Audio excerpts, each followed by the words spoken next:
اگر میں آپ سے یہ کہوں کہ انڈیا کے ایک ایسا بزنس مین جس نے اپنی جوانی میں اپنا کریئر صرف چند روپے کی نوکری سے شروع کیا اور آج port, airport, cement factories, renewable energy, media اور ڈیفنس جیسے سیکٹرز میں ان کی کمپنی کا بہت بڑا اثر ہے۔ کچھ لوگ اسے انڈیا کا سب سے ویژنری انٹرپرینور کہتے ہیں اور کچھ لوگ اس پہ یہ الزام لگاتے ہیں کہ اس نے یہ اپنی ساری امپائر سیاست کے بل بوتے پہ کھڑی کی ہے۔ تو سچ کیا ہے؟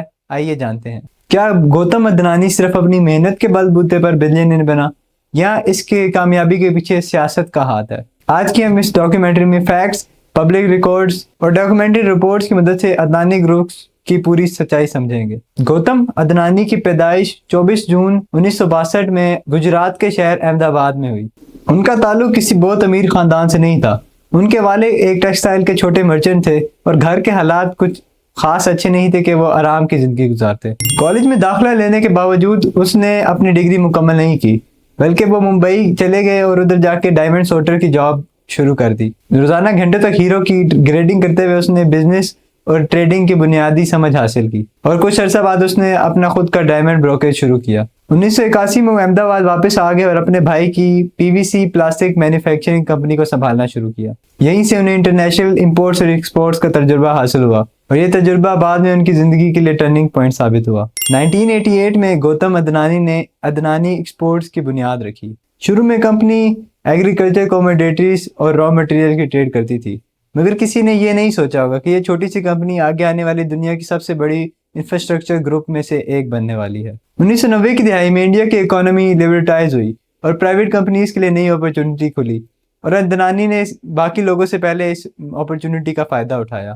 اس نے صرف ٹریڈنگ تک محدود رہنے کے بجائے انفراسٹرکچر میں بھی انویسٹمنٹ کرنا شروع کر دی اور سب سے بڑا فیصلہ تھا مندرا پورٹ۔ اس وقت مندرا ایک عام سا کوسٹل ایریا تھا، مگر ادانی نے اسے انڈیا کے ایک سب سے بڑے کمرشل پورٹ میں تبدیل کر دیا۔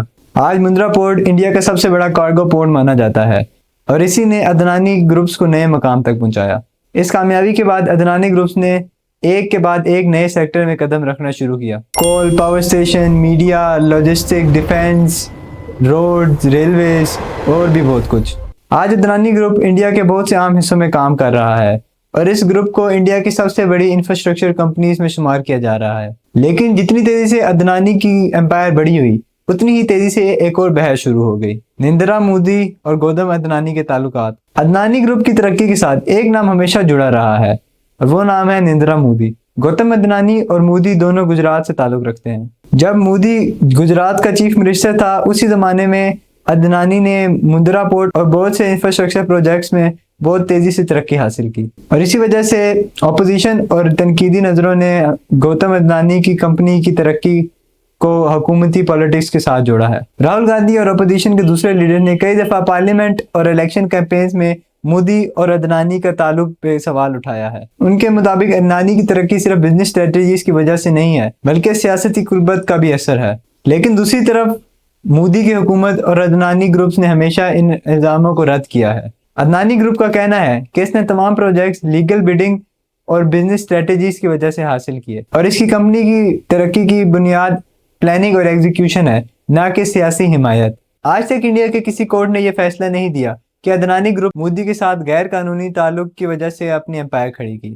لیکن صرف انڈیا ہی نہیں بلکہ ادانی گروپ نے اپنا بزنس دنیا کے اور بھی ممالک تک پھیلایا ہے۔ ان سب میں سب سے زیادہ چرچا فیک سیٹ یعنی اسرائیل میں اس کی انویسٹمنٹ کا ہوتا ہے۔ 2022 میں ادانی نے ایک اسرائیل کی کمپنی گیڈاٹ گروپ کے ساتھ مل کر اسرائیل کا مشہور حیفا پورٹ خرید لیا۔ اس میں 70% حصہ ادانی گروپ اور 30% حصہ گیڈاٹ گروپ کا تھا۔ حیفا پورٹ اسرائیل کے بہت اہم کمرشل پورٹس میں شامل ہوتا ہے اور ملک کے کنٹینر کے کارگو کا کافی حصہ ادھر سے گزرتا ہے۔ حیفا پورٹ کی خرید کے بعد ادانی نے فیک سٹیٹ یعنی اسرائیل کے پرائم منسٹر نیتن یاہو سے بھی ملاقات کی اور دونوں طرف سے اسے انڈیا اور اسرائیل کے مضبوط ہوتے جانے والے تعلقات کی ایک بڑی مثال قرار دیا گیا۔ اس کے علاوہ ادانی گروپ نے اسرائیل کی ایک ڈیفنس کمپنی کے ساتھ ڈرونز اور ڈیفنس اکوپمنٹ کی پارٹنرشپ بھی کی۔ رینیویبل انرجی اور سیمی کنڈکٹر پروجیکٹس میں بھی اسرائیلی کمپنی کے ساتھ تعاون کیا اور یہ تمام business partnership publicly announced commercial deals ہیں۔ لیکن پھر آیا وہ سال جس نے ادانی گروپس کو ہلا کے رکھ دیا، جنوری 2023۔ امریکہ کی شارٹ سیلنگ فلم ہائیڈنبرگ ریسرچ نے ایک 100 صفحے پر مشتمل رپورٹ جاری کی۔ اس رپورٹ میں ادانی گروپ کے خلاف stock manipulation, off shell companies کا استعمال، ڈیٹ چھپانا اور اکاؤنٹنگ irregularities جیسی الزامات لگائے گئے۔ رپورٹ کے فوراً بعد عدنانی گروپ کی لسٹڈ کمپنیز کے شیئر بہت تیزی سے گرنے لگ گئے اور چند ہی دنوں میں اربوں ڈالر اڑ گئے، لیکن عدنانی گروپ نے ہائنڈنبرگ کی اس رپورٹ کو بیس لیس اور انڈیا کے خلاف اٹیک قرار دیا۔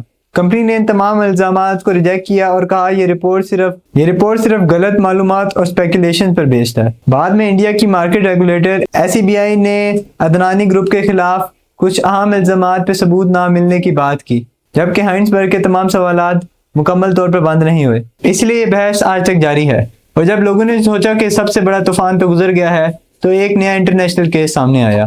نومبر 2024 میں امریکہ کے پروسیکیوٹرز نے عدنانی گروپس کے کچھ ایگزیکیوٹیوز کے خلاف ایک کیس سامنے لائے۔